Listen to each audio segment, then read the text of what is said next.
Hello. आज हम glass के उपयोग, ग्लास की विभिन्न वेराइटीज़ और ग्लास को बनाने में किस प्रकार के रॉ मटेरियल्स का या कच्ची सामग्री का उपयोग होता है उसका हम यूज़ करेंगे। और विभिन्न प्रकार की जो प्रकार है ग्लास के, उनके क्या क्या उपयोग होते हैं, उनमें किस प्रकार के केमिकल्स का यूज़ होता है, उन सब के बारे में अध्ययन करेंगे। ग्लास का अगर हम देखें तो प्राचीन काल से ही ग्लास से उस समकालीन जो वैज्ञानिक थे, कीमियागर्स थे, वो उससे परिचित थे। इस तरह का जो ज्ञात ग्लास बनाने का जो टाइम था, आज से या ईसा से करीब 2500 वर्ष पूर्व ग्लास सबसे पहले मिस्र में बनाया गया था। ग्लास या कांच एक्चुअल में होते क्या है, ये इस तरह के पदार्थ होते हैं जो कि सामान्यतः आकर्षणीय होते हैं, अमॉर्फस होते हैं, सॉलिड होती है एक तरह से, और सामान्यतः ट्रांसपेरेंट और ट्रांसल्यूसेंट या पारभाषक और पारदर्शक पदार्थ होते हैं। और इस तरह के जो पदार्थ होते हैं, जब इनको सुपरकूल्ड किया जाता है तो ये सॉलिड स्टेट में कन्वर्ट हो जाते हैं, अर्थात अतिशीतित द्रव होते हैं। अर्थात जब हम कांच को बना रहे होते हैं, कांच में क्रिस्टलाइजेशन की प्रक्रिया होने से पूर्व ही हम उसको एकदम ठंडा कर देते हैं। तो इस तरह से बनने वाला जो पदार्थ होता है वो क्या कहलाता है, आकर्षणीय पदार्थ होता है, अर्थात उसमें क्रिस्टलाइजेशन नहीं होता है। इसलिए ग्लास को हम क्या कहते हैं, सुपर कूल्ड लिक्विड कहते हैं। जो ग्लास है वो क्या कहलाता है, अतिशीतित द्रव कहलाता है। ग्लास अपने आप में इसका जो ट्रांजिशन टेम्परेचर होता है, इसमें इस टेम्परेचर पर इसकी जो प्रॉपर्टीज़ है, अर्थात हम ये मान के चलते हैं कि अगर इस ट्रांजिशन टेम्परेचर से इसकी जो प्रॉपर्टीज़ है वो बिल्कुल लिक्विड जैसी होती है, और इस ट्रांजिशन टेम्परेचर है, इससे ऊपर इसकी जो प्रॉपर्टीज़ है वो एक रिजिड सॉलिड की तरह होती है। ग्लास का अगर कंपोजिशन देखें, अर्थात कंपोजिशन से हमारा मतलब होता है ग्लास में कौन कौन से मटेरियल से मिलकर के ग्लास बना होता है। ग्लास मुख्य रूप से जो कंपोजिशन होता है, इसमें जो इंग्रेडिएंट या जो पदार्थ इसमें कच्ची सामग्री के रूप में डाले जाते हैं, मुख्य रूप से 3 पदार्थ इसके अंदर होते हैं। एक होते हैं जिसे बोलते हैं हम फॉर्मर्स, अर्थात जिनसे मिलकर के ग्लास का फॉर्मेशन होता है। एक होते हैं फ्लस्क, फ्लस्क का मतलब होता है गालक पदार्थ, और तीसरे होते हैं स्थायीकारी पदार्थ। ये 3 मुख्य रूप से पदार्थों से मिलकर के ग्लास का फॉर्मेशन होता है। और भी कुछ पदार्थ होते हैं जिनका हम और लेटर डिस्कशन करेंगे। सबसे पहले हम बात करते हैं फॉर्मर। इस तरह के जो पदार्थ होते हैं, ये जो पदार्थ होते हैं मुख्य रूप से ग्लास को प्रिपरेशन करने के लिए इसमें जो फॉर्मर के रूप में यूज़ किया जाता है वो होता है सिलिका, जिसे हम जो क्रिस्टलाइन फॉर्म में जिसे क्वार्ट्ज बोल देते हैं। सिलिका को वैसे नॉर्मल टेम्परेचर या ज़्यादा टेम्परेचर पर उसको मेल्ट करवाना या पिघलाना बहुत ज़्यादा कठिन काम होता है, क्योंकि इसका मेल्टिंग पॉइंट करीब 17 से 1800 डिग्री सेल्सियस होता है। तो इसलिए हम क्या करते हैं, कुछ मात्रा में इसमें सोडा ऐश या सोडियम कार्बोनेट डाल देते हैं, जिसके कारण इसका जो मेल्टिंग पॉइंट है अप्रॉक्सीमेटली 800 डिग्री सेल्सियस ही रह जाता है। तो एक तो मुख्य रूप से करीब करीब हम ये मान के चलते हैं जो फॉर्मर्स होते हैं, ये ग्लास के अंदर 75% प्रेजेंट होते हैं। इसके बाद में जो फ्लश मटेरियल्स होते हैं, ये जो फ्लश मटेरियल्स होते हैं, इनका अर्थात गालक, अर्थात इसके टेम्परेचर को, जो फॉर्मर है उन फॉर्मर के टेम्परेचर को मिनिमाइज करने वाले, कम करने वाले जो पदार्थ होते हैं वो गालक पदार्थ कहलाते हैं। जो कि क्वार्ट्ज का जो टेम्परेचर है या सिलिका सैंड का जो टेम्परेचर है उसको 1700 डिग्री सेल्सियस के बजाय करीब करीब 800-900 डिग्री सेल्सियस पर ही मेल्ट करवा देते हैं। तो इसके लिए हम जो पदार्थ डालते हैं उनमें खास करके जो सोडियम ऑक्साइड प्राप्त होता है, जो कि सोडा इससे प्राप्त होता है, पोटास है, लिथियम ऑक्साइड है, इस तरह के जो पदार्थ है वो हम डालते हैं एज ए फ्लस्क। एक तीसरे प्रकार के पदार्थ होते हैं स्टेबिलाइजर्स। स्टेबिलाइजर्स इस तरह के जो पदार्थ होते हैं जो सामान्यतः ग्लास को बहुत ज़्यादा मजबूत, स्टेबल और ड्यूरेबल बनाता है। इस तरह के पदार्थ स्टेबिलाइजर्स कहलाते हैं। तो इन पदार्थों के लिए जो हम स्टेबिलाइजर यूज़ करते हैं उनमें मुख्य रूप से जैसे लाइम है और अदर धात्विक ऑक्साइड है, डाइबेसिक ऑक्साइड स्पेशली, जैसे मैग्नीशियम का ऑक्साइड है, बेरियम का ऑक्साइड है, लेड का ऑक्साइड है। इस तरह के जो पदार्थ होते हैं वो हम इसमें डालते हैं। इनसे क्या होता है कि ग्लास बनने के बाद में फ्लस्क और फॉर्मर से ग्लास तो बन जाता है, लेकिन ये ग्लास जो बना हुआ है ये ग्लास वाटर सोल्यूबल होता है। इसलिए इसको और ज़्यादा मजबूती प्रदान करने के लिए हम इस प्रकार के डाइबेसिक जो ऑक्साइड्स होते हैं उनको भी इसमें डालते हैं, जिसके कारण इसमें से हाई टेम्परेचर पर इनके जनरली कार्बोनेट्स रहते हैं, तो हाई टेम्परेचर पर इनकी कार्बन डाइऑक्साइड इनसे बाहर निकल जाती है और इनके ऑक्साइड्स एज ए स्टेबलाइजर वहाँ पर ग्लास के एक इंग्रेडिएंट के रूप में रह जाते हैं। ग्लास की अगर हम प्रॉपर्टीज़ को देखें, ग्लास मुख्य रूप से हमें मान के चलते हैं कि ट्रांसमिट जो विजिबल लाइट होती है उसको ट्रांसमिट कर सकते हैं। ये प्रकृति में भंगुर होते हैं, अर्थात जैसे हीटिंग मारते हैं ये टूट करके बिखर जाते हैं और विभिन्न प्रकार के जो केमिकल्स होते हैं उनके प्रति इसमें पारगम्यता नहीं होती है। अर्थात इसके इसी कंसेप्ट को ध्यान में रखते हुए ग्लास का यूज़, ग्लास के आइटम्स का यूज़ हम एक तरह से केमिकल स्टोरेज के लिए करते हैं, केमिकल्स के स्टोरेज के लिए। इस तरह के जो पदार्थ होते हैं ये पदार्थ को हम मोल्ड कर सकते हैं, इनको सांचों में डाल सकते हैं और उड़ेल भी सकते हैं। ग्लास के समान जो पदार्थ होते हैं उनकी टेंसिल स्ट्रेंथ बहुत अच्छी होती है और इनकी बहुत ज़्यादा मॉडुलस इलास्टिसिटी भी होती है। इस तरह के पदार्थ जो होते हैं इनकी डक्टिलिटी बहुत कम होती है और इलेक्ट्रिसिटी के बहुत कम कंडक्टर होते हैं। ग्लास का जो कोफिशिएंट ऑफ थर्मल एक्सपेंशन होता है वो भी बहुत कम होता है। तो एक अच्छी क्वालिटी के जो ग्लास होते हैं, ये सामान्यतः जो ऑर्डिनरी ग्लास होते हैं उनकी ये क्वालिटीज़ या कैरेक्टर्स होते हैं। ग्लास में जो रॉ मटेरियल्स यूज़ में लाते हैं, अर्थात कौन कौन से ऐसे पदार्थ हैं जिनसे मिलकर के कंबाइंड फॉर्म में ग्लास का प्रिपरेशन होता है, ग्लास का फॉर्मेशन होता है। इन पदार्थों में मुख्य रूप से जो पदार्थ हम काम में लेते हैं ग्लास के प्रिपरेशन में, वो जैसे हमने पहले भी बताया था, 3 पदार्थ के बारे में हमने पहले डिस्कस किया जा चुका है, फॉर्मर, फ्लस्क एंड स्टेबिलाइजर्स। इसके बाद में कुछ और पदार्थ हम इसमें डालते हैं जो कि ये जिसे फाइनिंग एजेंट भी कह सकते हैं। ये सामान्यतः सल्फेट कंपाउंड्स होते हैं, खास करके जैसे सोडियम सल्फेट है, इनको हम यूज़ करते हैं, जिसके कारण क्या होता है कि ग्लास में जो सिलिका सैंड होती है, सिलिका सैंड के अंदर आयरन के कुछ ऑक्साइड्स भी रहते हैं, जिसके कारण उसका जो कलर है येलोइश या ब्राउन कलर हो जाता है। तो उसको बिल्कुल क्लियर ट्रांसपेरेंट कलर करवाने के लिए हम सामान्यतः सोडियम के ऑक्साइड्स या अदर ऑक्साइड्स भी इसमें डाल देते हैं, जिसके कारण इसमें से क्या होता है कि जो फाइनिंग एजेंट्स होते हैं इनका 2 काम होता है। एक तो इसका कलर फाइन करवाना, दूसरी बात उसके अंदर से जो निकलने वाली कार्बन डाइऑक्साइड गैस है उसको बिल्कुल वहाँ से हटा देना। इसके कारण जो बबल्स है अर्थात जो ट्रैप्ड गैस है उसको कम्प्लीटली बाहर करने के लिए भी फाइनिंग एजेंट का हम काम में लेते हैं। दूसरा एक और मटेरियल होते हैं रॉ मटेरियल के रूप में, जिसे हम बोलते हैं कलरिंग एलिमेंट्स। ऐसे पदार्थ जो ग्लास को विभिन्न प्रकार के कलर प्रदान करने के लिए काम में लिए जाते हैं, वो कलरिंग एजेंट्स के नाम से जानते हैं। और ये जो कलरिंग एलिमेंट्स होते हैं ये ज़्यादातर मेटलिक ऑक्साइड्स होते हैं, डिफरेंट टाइप के मेटलिक ऑक्साइड्स होते हैं। और कई बार ऐसा भी होता है एक ही मेटल का ऑक्साइड अगर विभिन्न प्रकार की ऑक्सीजन स्टेट में होता है तो वो डिफरेंट कलर शो करते हैं। जैसे हम यहाँ पर कुछ कलरिंग मेटलिक ऑक्साइड के बारे में बात करेंगे। जैसे कोबाल्ट है, कोबाल्ट पर्पल और ब्लू कलर देता है, कोबाल्ट के जो ऑक्साइड्स होते हैं। इसी तरह से क्रोमियम के ऑक्साइड्स जो है वो ग्रीन कलर का ग्लास को प्रदान करते हैं। इसी तरह से जो यूरेनियम होता है वो डाइक्रोनिक कैरेनरी कलर प्रोवाइड कर देता है। अगर हमको वायलेट कलर चाहिए तो मैग्नीज का ऑक्साइड्स हमको उसमें ऐड करवाना होता है। आयरन का ऑक्साइड अगर हम ऐड करवाना है तो ये ऑलिव ग्रीन कलर यहाँ पर शो करता है। इसी तरह से अगर मान लीजिए हम हमको लेड इसमें डाल देते हैं तो येलोइश कलर दे देता है। सिल्वर का ऑक्साइड अगर हम डाल देते हैं तो ये इसमें परमानेंट येलोइश स्टैंड इसको प्रदान करता है। इसी तरह से निकल अगर हमको डालना है, पोटास डालना है तो ये विभिन्न वायलेट कलर है, ब्राउन कलर है, ये दे देते हैं। अगर मान लीजिए हमको कॉपर का ऑक्साइड इसमें डाल देते हैं तो पीकॉक ब्लू कलर वहाँ पर ग्लास में आ जाता है। तो कुल मिला की बात ये कि जिस प्रकार का हमको इसमें कलर चाहिए उसी प्रकार के ऑक्साइड्स को हमको इसके अंदर एज ए रॉ मटेरियल उसमें डालना होता है। इसके बाद में नेक्स्ट इसमें और जो रॉ मटेरियल हम इसमें को डालने होते हैं, दीज आर कुलेट्स।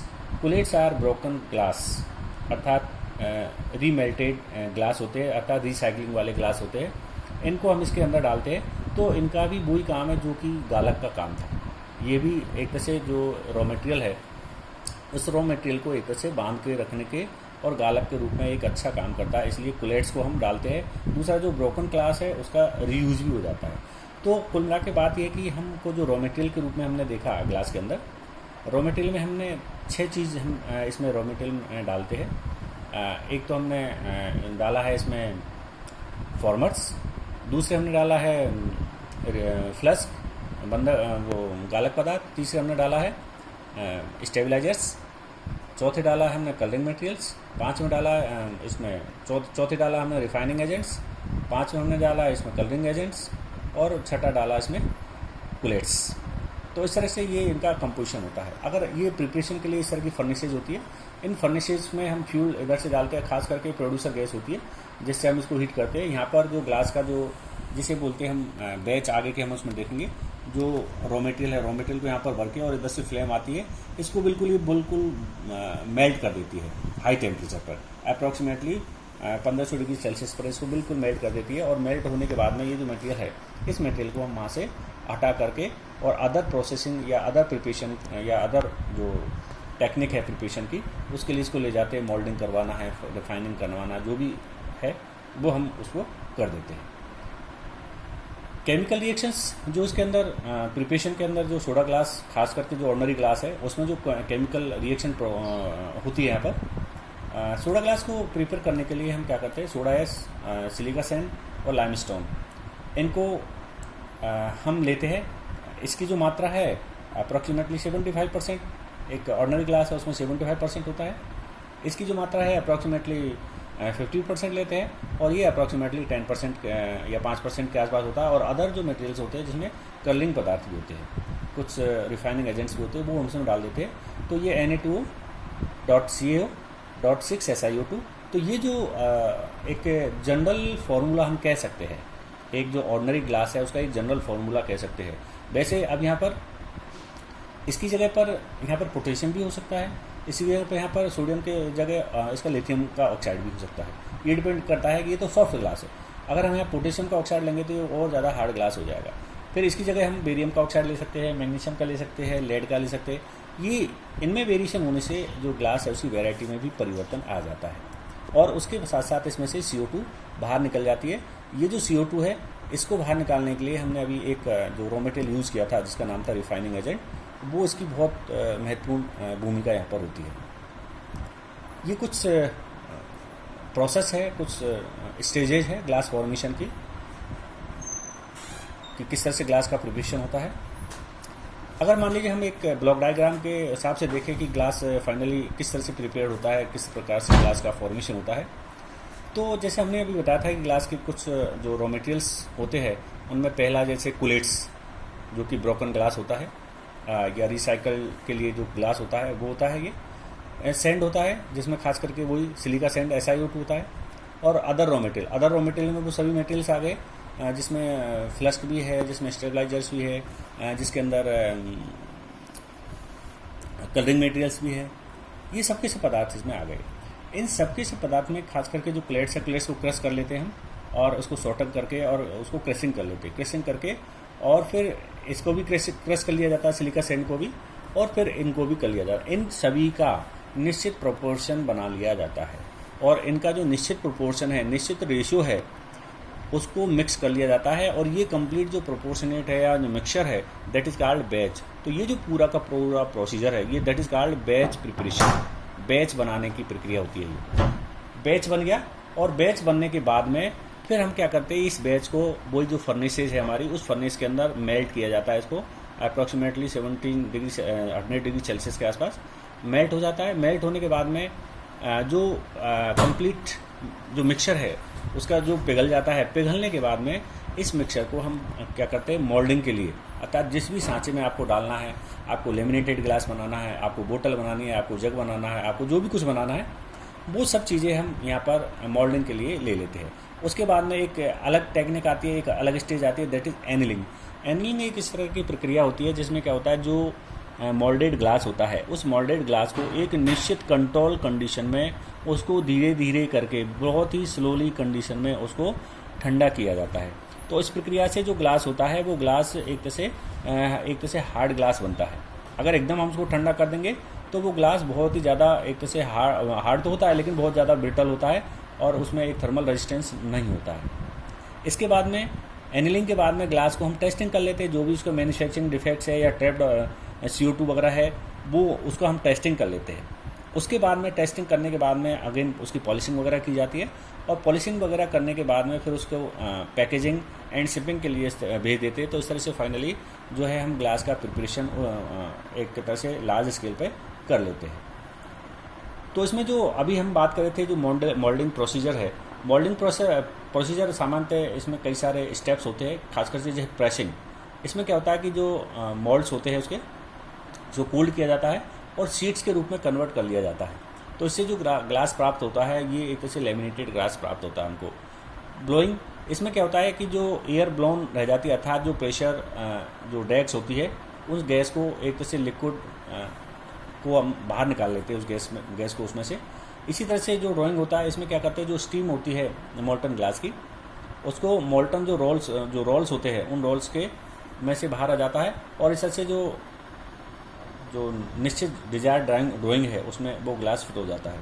एनीलिंग, जैसे हमने अभी बताया था, ये एक प्रोसेस है जिसमें हम ग्लास को धीरे धीरे करके जो हॉट ग्लास होता है उसको ठंडा करते हैं, जो भी आइटम बनाया है हमने ग्लास का, जिससे वो अच्छी तरह उसमें हार्डनेस आ जाती है और इंटरनल जो स्ट्रेस होते हैं वो भी उसमें एक तरह से कम हो जाते हैं।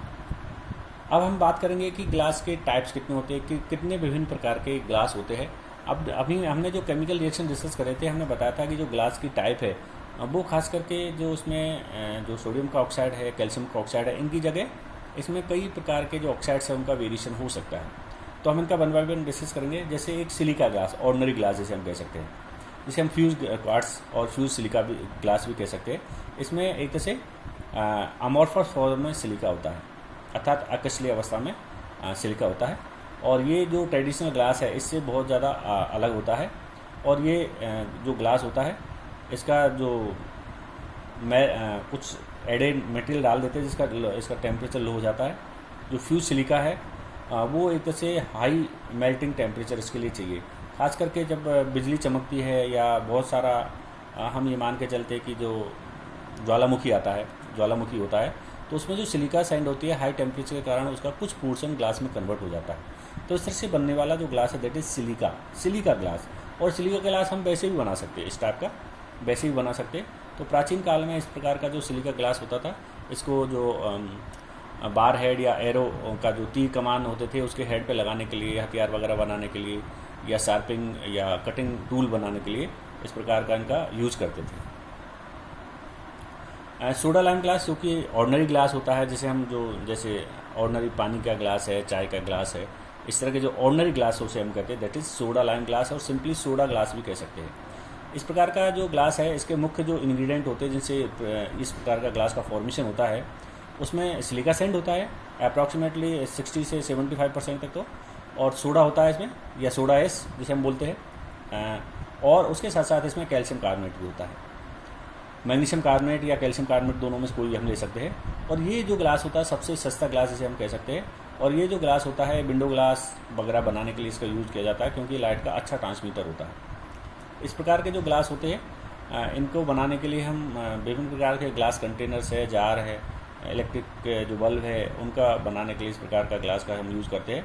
और इस प्रकार के जो ग्लास होते हैं थर्मल रेजिस्टिविटी इनकी बहुत कम पाई जाती है। दूसरा, कई बार जैसे थर्मल शॉक्स लगते हैं या सडन टेम्परेचर वेरिएशन आता है, तो इस प्रकार के जो ग्लास है उनमें क्रैक्स आ जाता है, अर्थात ये थर्मली बहुत ज़्यादा एक तरह से अनस्टेबल ग्लास होते हैं, जिन्हें हम सोडा ग्लास कह सकते हैं। इसी के बाद में आता है बोरोसिलिकेट ग्लास। बोरोसिलिकेट ग्लास को हम दूसरे वर्ड में बायरेक्स ग्लास भी कह देते हैं। इस प्रकार का जो ग्लास होता है इसमें हीट रेजिस्टेंस अच्छा होता है और थर्मल शॉक्स को बियर करने की भी इनकी कैपेसिटी अच्छी होती है। इसका खासकर जो उपयोग होता है वो हम किचन वेयर या माइक्रोवेव ओवन वगैरह के जो वेयर्स होते हैं उनको बनाने के लिए इसका यूज़ करते हैं। और इसको बनाने के लिए जो खास करके बोरोसिलिकेट ग्लास जिसे हम कह रहे हैं, सिलिका सैंड तो इसमें होता ही होता है, उसके साथ साथ इसमें B2O3, इसमें बोरॉन का जो ऑक्साइड्स होता है वो इसमें खास करके होता है। और उसके साथ साथ इसमें सोडियम की जगह यहाँ पर हम पोटेशियम भी लेते हैं, तो इससे ये बहुत ज़्यादा हार्ड ग्लास हो जाता है। तो इस तरह का जो ग्लास होता है, और उसके साथ साथ इसमें हम एल्यूमिनियम भी लेते हैं कुछ मात्रा में, तो ये बहुत अच्छा गुड हीट रेजिस्टेंस ग्लास होता है, जिसे हम पायरेक्स ग्लास भी बोल देते हैं या बोरोसिलिकेट ग्लास भी बोल देते हैं। इसके बाद में आता है इसमें लेड ग्लास। लेड ग्लास का जो इंग्रेडिएंट होता है इसमें खास करके सिलिका सैंड होता है, लेड ऑक्साइड होता है और सोडियम ऑक्साइड होता है। इस प्रकार का जो ग्लास होता है एक अच्छी चमक होती है इसके अंदर, और ख़ास करके जो डेकोरेटिव सरफेसेज होते हैं उनके लिए इस ग्लास का हम यूज़ करते हैं। और इसमें जो लेड ऑक्साइड मुख्य रूप से होता है और जिसे हम क्रिस्टल ग्लास भी कह सकते हैं। और ये जो ग्लास है हम ये मान के चलते हैं कि जो रेडिएशन शीट्स है उनको बनाने के लिए खास करके इस प्रकार के ग्लास का हम यूज करते हैं। ग्लास सिरेमिक्स भी होता है कुछ, यानी ग्लास सिरेमिक्स से हमारा मतलब है कि इसके जो कंट्रोल क्रिस्टलाइजेशन जो हम ग्लास का करवा देते हैं, तो यहाँ पर एक टाइप का ग्लास सिरेमिक का प्रिपरेशन होता है जिसमें खास करके लिथियम का ऑक्साइड है, जिंक का ऑक्साइड है, लेड का ऑक्साइड है, सिलिकॉन तो होता ही है इसमें। तो इनसे क्या, और ख़ास करके फास्फोरस पेंटॉक्साइड भी इसमें हो जाता है। तो इस तरह से जो विभिन्न प्रकार के ग्लास सिरेमिक्स जो होते हैं वो आसानी से थर्मल शॉक्स को बियर करने की कैपेसिटी होती है और उनकी केमिकल स्टेबिलिटी हो सकती है, अच्छी स्टेबिलिटी होती है। इसके साथ साथ और एक दूसरा ग्लास होता है जिसे हम बोलते हैं बुलेट प्रूफ ग्लास, अर्थात बंदूक की गोली जिस ग्लास में होके पार नहीं होती है। ये जो ग्लास होता है एक लेमिनेटेड ग्लास का ही एक अलग से रूप होता है। इस ग्लास में हम क्या करते हैं कि विभिन्न प्रकार की जो ग्लास की परतें होती हैं उन परतों को एक दूसरे से पॉलीविनाइल ब्यूटाइल और पॉलीयूरेथेन इस तरह के जो केमिकल कंपाउंड्स है एज ए एडेसिव के साथ में जोड़ करके जो शीट्स होती है, जो लेयर्स होती है, जो उनको आपस में एक दूसरे से एक के ऊपर एक जोड़ के रख देते हैं। तो इससे जो ग्लास बनता है वो बहुत ही स्ट्रॉन्गर ग्लास बनता है। इसमें होके ग्लास में होके बुलेट पार नहीं होती। जैसे यहाँ पर हम एग्जांपल देंगे, ये बुलेट है और ये एक सिंगल एक लेमिनेटेड ग्लास है, सिंगल शीट वाला। इसमें होके जब हम बुलेट को देते हैं तो ये यहाँ पर इसमें से क्रैक हो जाएगा, टूट जाएगा और या इसमें से होके गोली पार हो जाएगी। तो ये जो ग्लास होता है, इस ग्लास के जो इसमें से क्या होता है कि जो इसकी जो स्ट्रेंथ है बहुत ही कम होती है और यहाँ से क्रैक हो जाता है। लेकिन अगर मान लीजिए इस ग्लास की हम देखें तो ये इसमें बहुत सारी जो लेयर्स है वो लेमिनेटेड रहती है यहाँ पर। तो अगर मान लीजिए पहली सीट में तो ये बुलेट यहाँ पर घुस जाएगी, लेकिन बहुत सारे जो पॉलीकार्बोनेटेड इलास्टिक्स है उनसे जा करके जो यहाँ पर नेक्स्ट जो लेयर्स है उनमें जाके जो गोली है वो आगे तक पेनिट्रेट नहीं कर पाती है। तो इस तरह से bullet proof jacket, bullet proof window panes vehicles के खास करके, बुलेट प्रूफ कैबिनेट्स जिसमें खास करके जो वीआईपीज लोग स्पीच वगैरह देते हैं उनको बनाने के लिए सामान्यतः हम बुलेट प्रूफ ग्लास का यूज करते हैं। इसमें और एक दूसरी क्लास है ग्लास की, दैट इज क्राउन ग्लास, जिसे हम ऑप्टिकल ग्लास भी कह देते हैं। क्राउन ग्लास सामान्यतः सोडा लाइम सिलिका ग्लास ही होता है एक तरह से, जिसमें लेड मुख्य रूप से होता है। इस प्रकार के जो ग्लास होती है उसकी हाई डेंसिटी होती है, लेड ऑक्साइड होता है चूँकि इसमें, और रेफ्रेक्टिव इंडेक्स भी इसका अच्छा होता है। इस प्रकार का जो ग्लास होता है उसमें बेरियम ऑक्साइड भी होता है आजकल, और इसमें हम लेड की जगह बेरियम ऑक्साइड भी रख लेते हैं। और बेरियम ऑक्साइड रखने के कारण इस प्रकार का जो ग्लास होता है जिसे बोलते हैं हम फोटोक्रोमेटिक ग्लास, अर्थात यूवी रेडिएशंस इसमें होके नहीं आ पाती है। और इस प्रकार के जो ग्लास है उनका जो विभिन्न का जो चश्मे होते हैं, चश्मे के जो लेंस वगैरह है, मैग्नीफाइंग लेंस है, उनको बनाने के लिए हम इस प्रकार के ग्लास का यूज़ करते हैं। अगर हम इन समरी अगर देखें कि ग्लास की विभिन्न वेराइटीज़ है, उनकी क्या प्रॉपर्टीज़ है या एक तरह से क्या उनके यूजेज है, अगर इनको देखें तो और इनमें किस प्रकार के इंग्रेडिएंट होते हैं, किस प्रकार के केमिकल्स होते हैं, इन समरी अगर देखें तो सबसे पहले जैसे हम बात करें सोडा लाइम ग्लास या सोडा ग्लास जिसे हम कह सकते हैं, ये जो ग्लास होता है एक ज़्यादा महंगा नहीं होता है ये, और आसानी से इसको मेल्ट किया जा सकता है, रिमोल्ड किया जा सकता है। और ये जो ग्लास होता है ये एक तरह से ज़्यादातर यूज़ में आने वाला ग्लास होता है। लिमिटेशंस जो है इस ग्लास की ये कि बहुत ज़्यादा इसकी ड्यूरेबिलिटी नहीं होती है, केमिकल के प्रति इसमें रेसिस्टिविटी भी कम होती है। दूसरा, थर्मल शॉक्स के प्रति भी इसमें रेसिस्टिविटी नहीं होती है, जो उसमें झटके लगते हैं, जैसे अचानक टेम्परेचर बढ़ गया तो उसमें वहाँ पर ये क्रैक हो जाते हैं। जो सोडा लाइम ग्लास है इसका अगर मुख्य यूज हम देखें, खास करके जो विंडो पेन है, बोटल्स है, लाइट बल्ब है, जार वगैरह है ग्लास के, उनको बनाने के लिए हम इस प्रकार के ग्लास का यूज़ करते हैं। लेड ग्लास है जिसमें लेड का ऑक्साइड होता है मुख्य रूप से, अदर इंग्रेडिएंट होती है लेकिन खास करके जो डाइबेसिक ऑक्साइड है उसकी जगह यहाँ पर लेड ऑक्साइड होता है। तो ये ग्लास बहुत इजी टू मेल्ट होता है और इसको आसानी से रीसेप्ट किया जा सकता है, कटिंग भी आसानी से हो सकती है। लेकिन इसकी जो टेम्परेचर की ड्यूरेबिलिटी होती है वो बहुत कम होती है। इसका जो यूज है खास करके विंडोज़ में टीवी की जो पिक्चर ट्यूब वगैरह है या उसके पार्ट्स है उसको बनाने के लिए इसका यूज़ किया जाता है बोरोसिलिकेट ग्लास। इस प्रकार का जो ग्लास होता है इसके थर्मल शॉक्स को बियर करने की इसकी बहुत अच्छी कैपेसिटी होती है और ड्यूरेबिलिटी भी इसकी अच्छी होती है। इसका ये जो ग्लास होता है ये अगर यूज देखें इसका, खास करके इसका उपयोग हम विभिन्न प्रकार के जो लैब में जो लैब वेयर्स होते हैं उनको बनाने के लिए, विभिन्न प्रकार के जो किचन वेयर्स होते हैं उनको बनाने के लिए, विभिन्न प्रकार की जो स्पेशली लाइट बल्ब है, गैस के पाइप है या सील्ड बीम हेडलाइट है उनको बनाने के लिए इसका यूज़ कर सकते हैं। एल्यूमिनो सिलिकेट ग्लास होता है जैसे ये जो ग्लास होता है एक हम ये मान के चलते हैं इसमें एल्यूमिनियम ऑक्साइड का यूज़ करते हैं और एक्सीलेंट थर्मल रेजिस्टिविटी इसके अंदर पाई जाती है, थर्मल ड्यूरेबिलिटी इसमें अच्छी होती है। इस प्रकार का जो ग्लास होता है ये हम ये मान के चलते हैं इस ग्लास को जो बोरोसिलिकेट ग्लास होता है उसकी तुलना में इसको अगेन रिमोल्ड करना बहुत कठिन होता है। इसका जो यूज है वो हाई क्वालिटी के जो फाइबर ग्लासेज होते हैं उनको प्रिपेयर करने के लिए हम इसका यूज़ करते हैं। हाई सिलिका जो ग्लास होता है जिसे हम फ्यूज क्वार्ट्ज भी कह सकते हैं, इसकी बहुत ज़्यादा थर्मल स्टेबिलिटी होती है और इसको बनाना थोड़ा कठिन होता है क्योंकि ये ज़्यादा कॉस्टली पड़ता है, क्योंकि इसके सिलिका को मेल्ट करवाने के लिए, क्योंकि इसमें सिलिका बहुत ज़्यादा है, उस सिलिका को मेल्ट करवाने के लिए हमको बहुत ज़्यादा हैवी टेम्परेचर की रिक्वायरमेंट पड़ती है। तो इसको बनाना थोड़ा कठिन होता है, लेकिन फिर भी जब बनाते हैं तो इसका जो यूज है खास करके जो स्पेस क्राफ्ट जो होते हैं उनकी विंडो, क्योंकि वो उनके लिए वहाँ बहुत एयर का बहुत हैवी प्रेशर और लोड की को बियर करने की इनमें कैपेसिटी होती है, टेम्परेचर को बियर करने की कैपेसिटी होती है। लैब बियर्स इसकी सहायता से हम बना सकते हैं और ख़ास करके जो फाइबर ऑप्टिक्स है, ऑप्टिकल इंस्ट्रूमेंट्स में जो लेंसेज वगैरह जो यूज़ होते हैं उनमें हम इसका यूज़ कर सकते हैं। Thank you.